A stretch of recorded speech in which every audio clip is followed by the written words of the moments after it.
technical kind of longer length board shorts were like going bananas. And we saw that there was a gap. Hello and welcome to Starting Small. My name is Cameron Nagle, and what you're about to hear is a resilient story to an entrepreneur's journey over the brand that we know and consume today. At Starting Small, I believe that everyone has a story to tell under one philosophy. Everyone starts small. Even these founders have once started where you are, in their parents' kitchen, basement, out of a wagon, and many more. At Starting Small, we discuss the strategies used, the obstacles overcome, and the successes of an entrepreneur's journey. So sit back, relax, and enjoy this episode of Starting Small, and make sure to leave a review to let us know how you enjoyed it. Hello, and thank you for tuning in to Starting Small. Today, I'm joined by Rama McCabe of Banks Journal. Rama, thank you so much for joining me today. Thanks for having me, Cameron. It's a pleasure to be on your show, and I look forward to chatting with you. For sure. So I'd like to start out with your upbringing. Where did you grow up, and what would you say your childhood was like?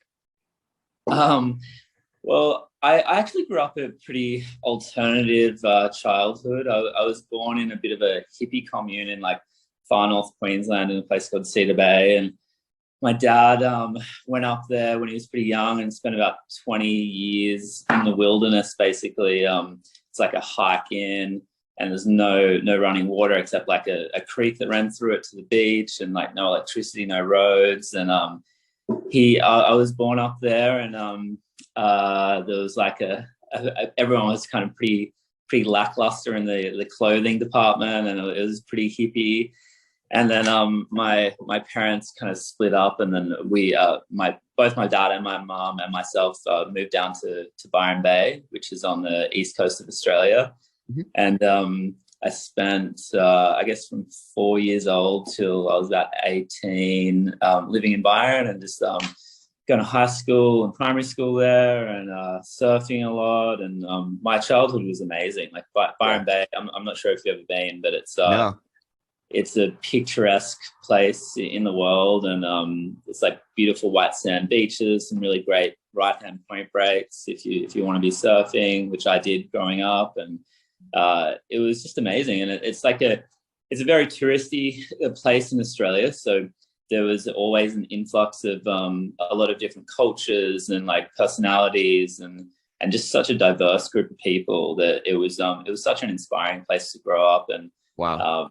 My high school was like a riding distance from home, so I just used to ride my bike to school. And the high school was kind of on the beach, so there's like you could go surfing sometimes, and it was it was pretty idealistic, to be honest. It was a really great upbringing.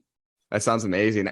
So I'm curious. I know, like, especially in a culture in a region like you were from, surfing is adapted at a young age. I'm curious, what was like your age that you started to learn and like develop your surfing skills, and what was like the average age in your area? Especially, it's not really the norm where I'm from exactly.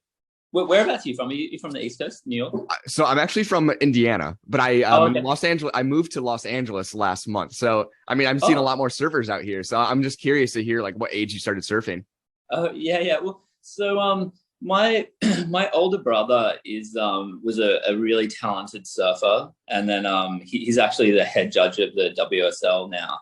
And so he's really entrenched in the surf industry. And as I was growing up, I was just so inspired, and I really looked up to my brother, and everything that he did, I kind of wanted to follow in his footsteps. So I saw him surfing, so I wanted to surf. And my mum actually got me in the water first off. She was like a really supportive mother, and like wanted us to do anything that made us kind of happy. And she could see that surfing really made me happy, and that I really wanted to kind of like look up to my brother and follow in his footsteps. So she got me in the water on these like beautiful sand bottom, like right-hand point breaks of Byron Bay, which are just the most perfect conditions to learn how to surf.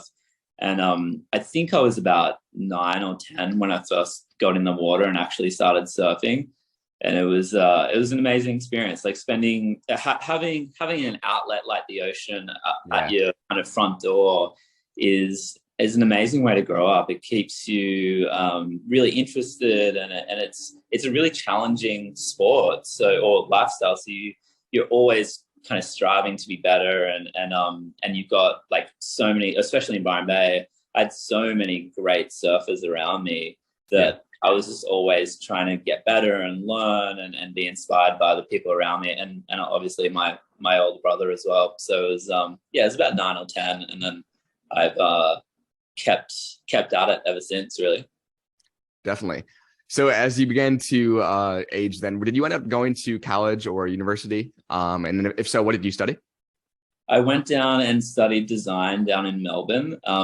I was actually, it's a funny story. Like one of my best mates from school, who is one of the co-founders of Banks Journal as well, Tim Cochran.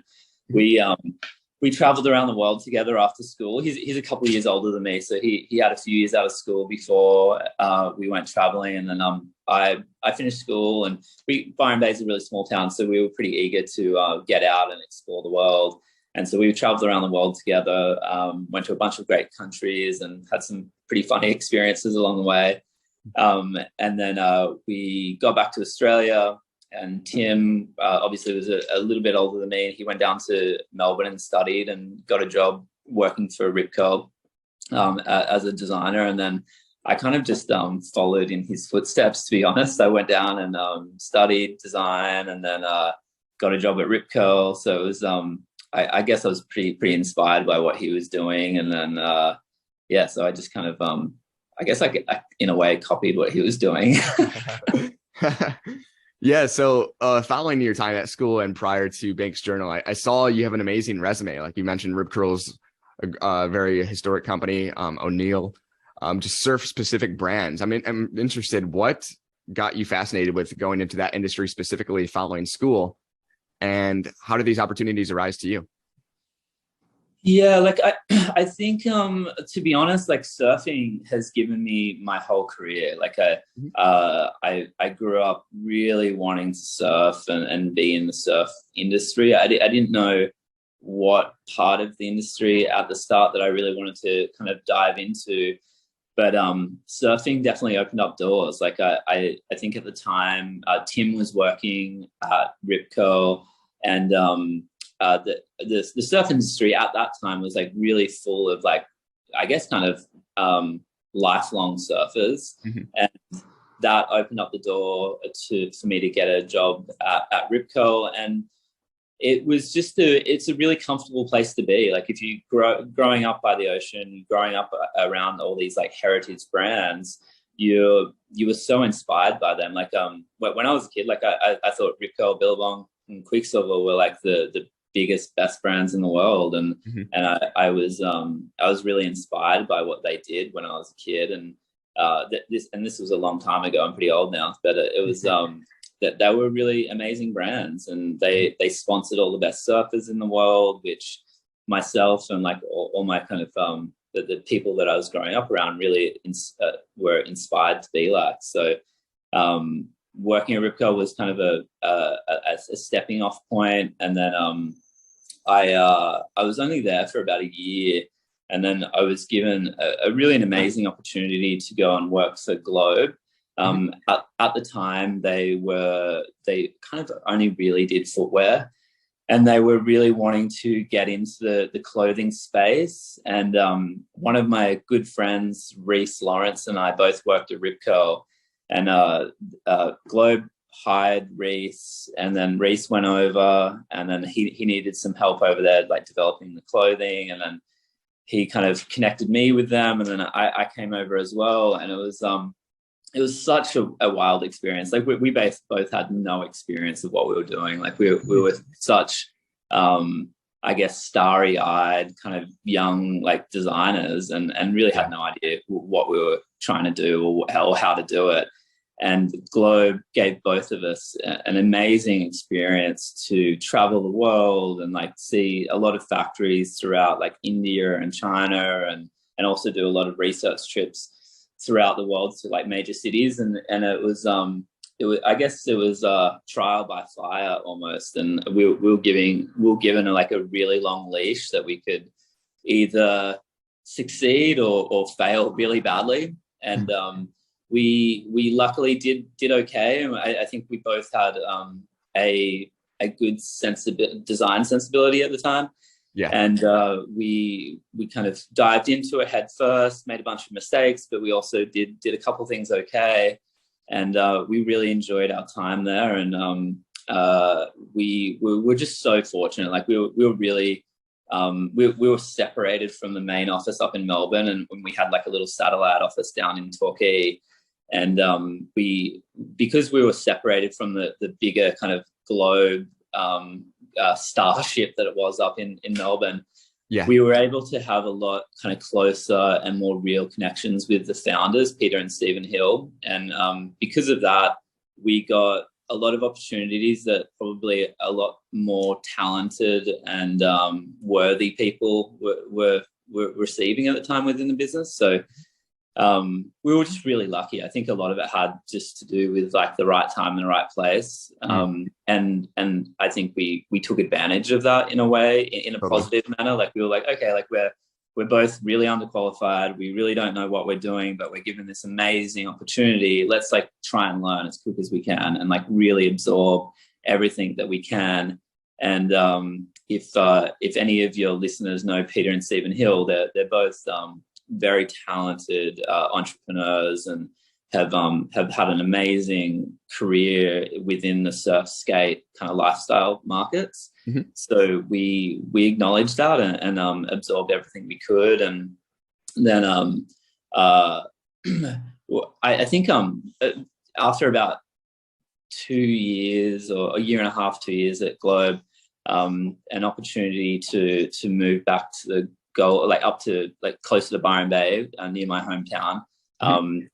And we moved our design office back to the Gold Coast, and that was amazing because I was a lot closer to home. I could go back to Byron on weekends, and we had another nice little satellite office up there near Pacific Fair. If any of your listeners have been to the Gold Coast, they probably know where that place is. And then because we still had like a head office down in Melbourne, I was traveling back and forward from the Gold Coast to Melbourne, which is about a 2-hour flight every second week. So I was traveling just like so much. And plus I was like going overseas all the time. So I was probably traveling away from home probably 70% of the year, which was just a lot to kind of deal with. So I ended up moving back down to Melbourne after a couple of years because it was just the travel and the expense of it all was quite a lot just for the business at the time. And so I moved back down to Melbourne, and I was living in the city in St Kilda. And then unfortunately the GFC happened in 2008, and Globe was going through a lot of changes and downsizing and constricting, and they had a lot of other great employees like Ollie, who you've interviewed from MAP. Like he was my boss at the time, and to be honest, today is probably the most influential person of my career as far as kind of design aesthetic and just teaching me what good design is and like attention to detail and factories, print and color and silhouettes. Like he was I don't think I would have got very far without his kind of guidance during that period of my career.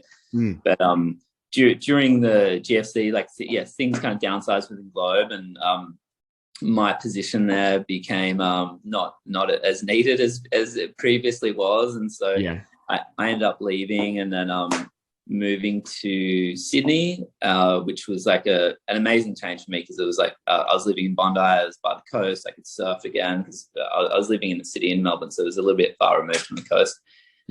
So moved up to Sydney, and my plan was to have some time off actually, because I'd been like working nonstop and traveling a lot, and I was in a position where I could probably take like 6 months off and just kind of regroup a little bit, figure out like really what I wanted to be doing. And then a recruiting agency contacted me and told me about this job at O'Neill as like head menswear designer, and that really intrigued me because I like growing up looking at O'Neill, it's the oldest surf company in the world. It invented the wetsuit. Jack O'Neill invented like the leg rope and board bag, and he's such an iconic person, and the brand that he created goes along those lines as well.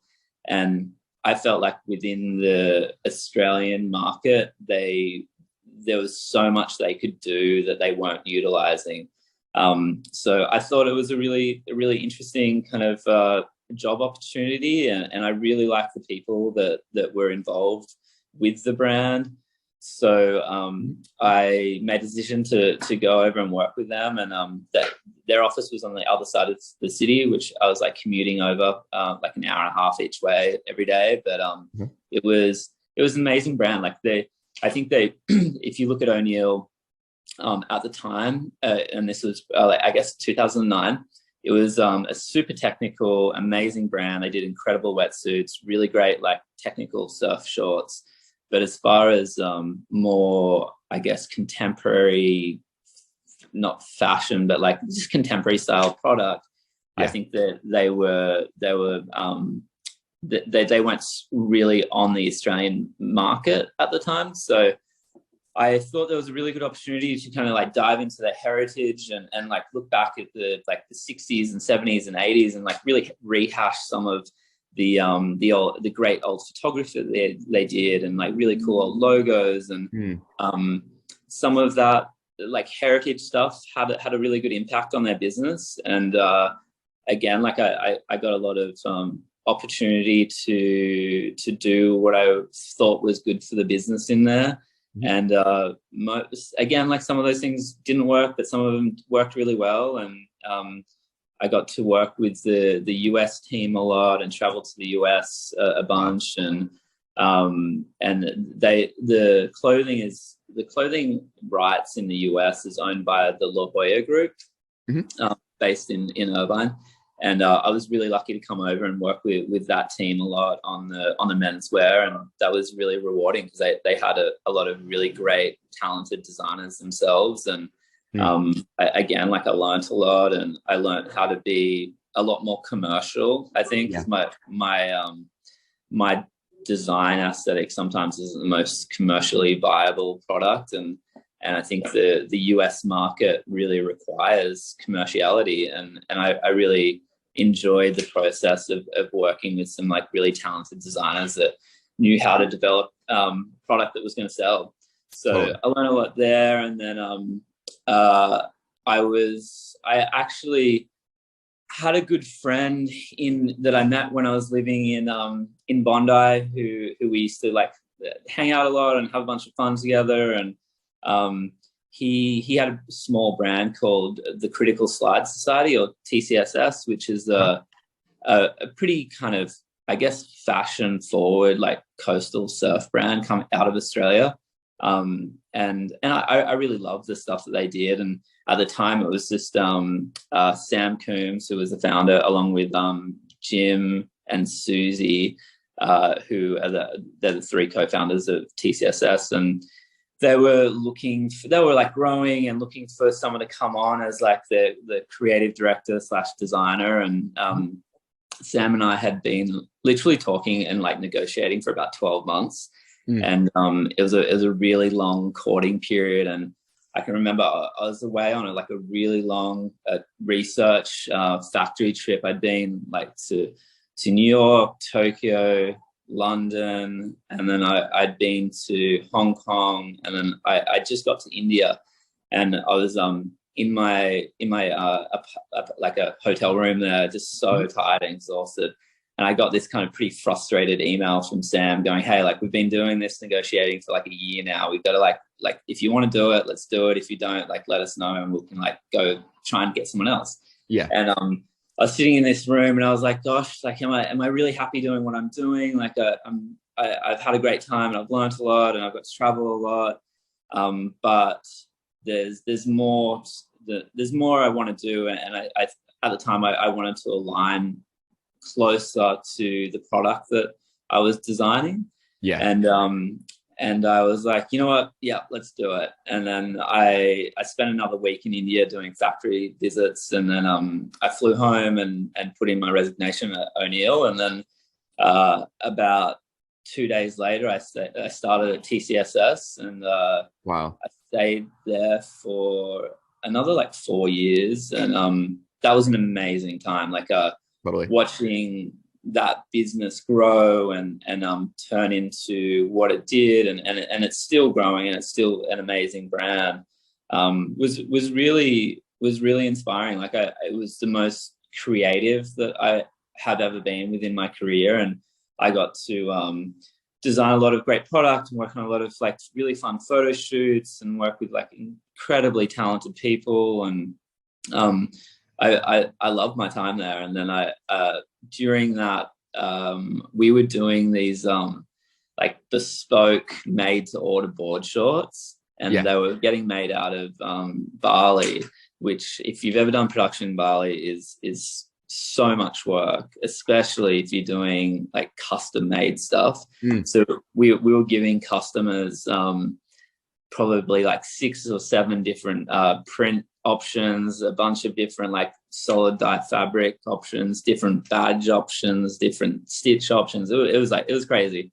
And we were doing these activations in Japan. So we'd go over to Japan, like we'd set up in like Ron Herman or some other like really great retailers.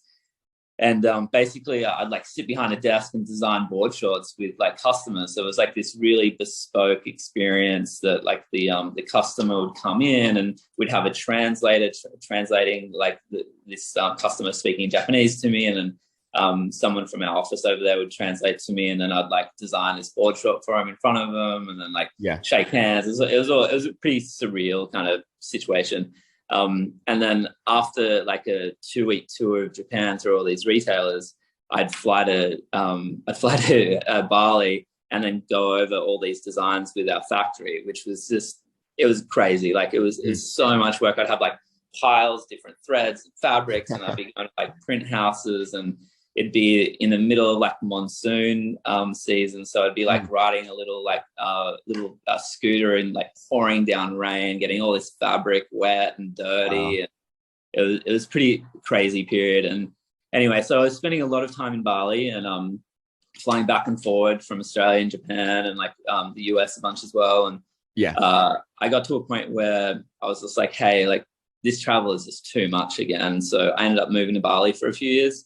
And that was a really incredible time of my life, where like literally I was like living in a place just near the beach, and then our main factory was like a 5-minute bike ride up the road. So I was on the factory floor like every single day, like working with these extremely talented like Balinese like seamstresses, and also kind of learning a lot about like print houses and dye houses, and really getting hands-on, because we're previously to that doing kind of design and development in a more like I guess India and China.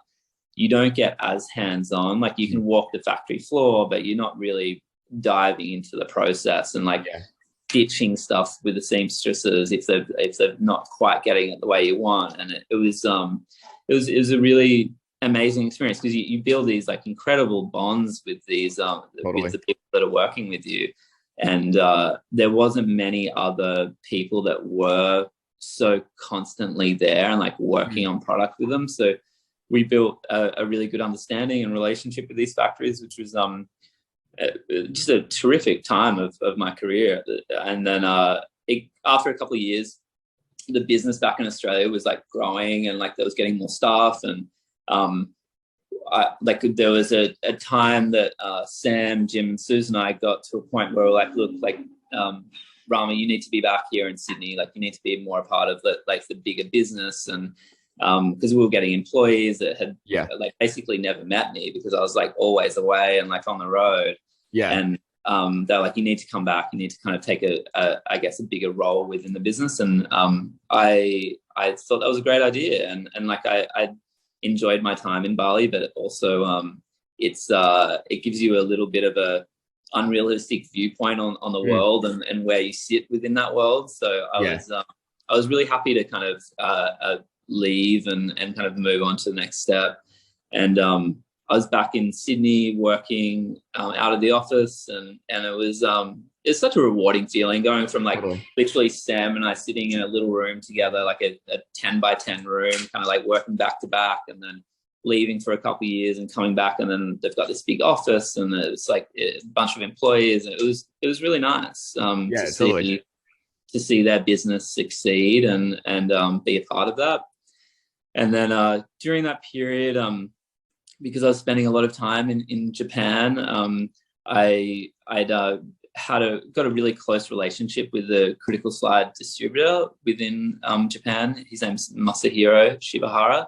Mm-hmm. And we got along really well, and we saw eye to eye on a lot of things, and spent a lot of fun nights out singing karaoke, and just became like really, really close. And then basically him and then one of his best friends from school called Moto Noda, who is our CFO and co-founder as well, who works out of the office here in Newport Beach with me. Okay. And then Tim Cochran, like we all kind of came up with the idea of like starting banks. And I was still at Critical Slide, so I was still pretty entrenched in that. So Tim really kind of took the lead of spearheading the real birth of the brand, and and I was trying to just do as much as I could, kind of on the sidelines of a pretty hectic job myself. And Tim worked with like Master and Moto, and then another guy named Jay Quirk, who was our original art director, who's incredibly talented guy. He comes from his original job was at Insight, which is a really amazing like kind of fashion surf brand out of Australia during that kind of same period. But he came over and was a big part of the original art direction of the brand. And then about like shortly after that, then I kind of left Critical Slide and then came on full time within the Banks group. And then it got to a period where the Australian business was doing pretty good, and the US business was kind of stagnating a little bit. Yeah. And Japan was doing great, and there was like just a decision to be made, like what was going to go on with the US business and how are we going to kind of strategize to grow it. And Tim has like a couple daughters and a wife, and was pretty kind of locked into being in Australia. And Moto Noda, who was already here in the US, he's more kind of finance and law background, so he didn't feel like he was the right person to kind of drive the branding of the business over here. So I was a little bit less, I guess, tied up in life outside of work. So I kind of accepted the role of coming over here and opening up an office and hiring some employees and kind of really getting the brand going. And then that was back in 2014. Wow. So I'm curious to give the listeners your POV. What were those first products that Banks Journal actually launched? What was that line that you guys were looking to provide when first getting out into the market? Because I know those first few products are very vital on how sustainable the business is going to be. Yeah, for sure. So Tim Cochran and I come from like a majority of our background is kind of board short design. Yeah. And we both kind of grew up surfing and working within the surf industry, and have had pretty successful kind of board short design careers. Yeah. And we thought that was like an easy starting point. It made the most sense for us. Like we were like a contemporary coastal menswear brand, but with like a really core surf heritage to Tim and I. And so we were like, okay, like this is going to be comfortable for us. We know we can design this. We know that there's space within the market to improve and make things that we want to wear ourselves. Because like at the time, and this was like 2013, 2014, and like technical kind of longer length board shorts were like going bananas. Like there was like $110 like Hurley shorts that were amazing technical shorts, and same with O'Neill. Like everyone was like fighting to the top of this technical kind of pyramid. Yeah. And we saw that there was a gap in the market for a more of a still technical and still user friendly, but a little bit more aesthetically pleasing. So a little bit shorter, maybe something that was usable in and out of the water. So you weren't so like strapped to the beach when you're wearing a pair of shorts. So you could like, I feel like our shorts, you could like wear them surfing, you could feel comfortable, you could like feel pretty loose and agile out there, but then you could come in, dry off, and you could maybe go grab a flat white at your local coffee shop and feel like you're not just a surf rat coming straight out from the beach. So Totally. it was that was kind of our benchmark when we first started, and that has stayed the same. Like board shorts have been a really backbone of our business. We've had some like really successful styles. As trends have kind of changed, our category makeup, our SKU makeup of board shorts has changed a little bit, and it's a little bit more heavier weighted towards more like kind of elasticated waistband styles. Yeah. But we still do some really great technical board shorts, which I think the business is really proud of. Amazing. So I'm curious, mentioning those differences with your competitors, what were your main marketing strategies, and what are your main marketing strategies today to differentiate yourself? I'm just going to preface this with I'm terrible at marketing. So, I think most of the success from our business is really product driven. Like we've been a product driven brand since the beginning, and we remain that way. And I think as we grow, we're striving to become better at those areas that we're naturally not fantastic at. But from the beginning, it's been really product first. We were definitely striving to be a very sustainable business when we first started, and that was the hallmark kind of marketing cry for us when we began the brand. And we've stayed true to that. Like I to be like really transparent, I don't think we have done all that we can do, and we're always trying to be better. Like we're far from perfect, but we're always trying to improve and look for ways to become more sustainable. But our business model is more long term. So we understand that if we do everything we possibly can at the start to be sustainable, we may not be profitable, and we may not be around for very long. So we're trying to do things in a way that's manageable and sustainable for us as a brand. Definitely. And hopefully that will allow us to have a bigger impact on the world that we live in. But apart from that, marketing is more of a organic process for us, and it's more word of mouth and just more so product driven. Totally. So looking at Banks Journal today, if you have an idea, what would you say is your top seller? Maybe it's a board short, or what would that be? So our best seller is a walk short. Actually, it's called the Big Bear, and it's a play on that classic kind of like OP corduroy short.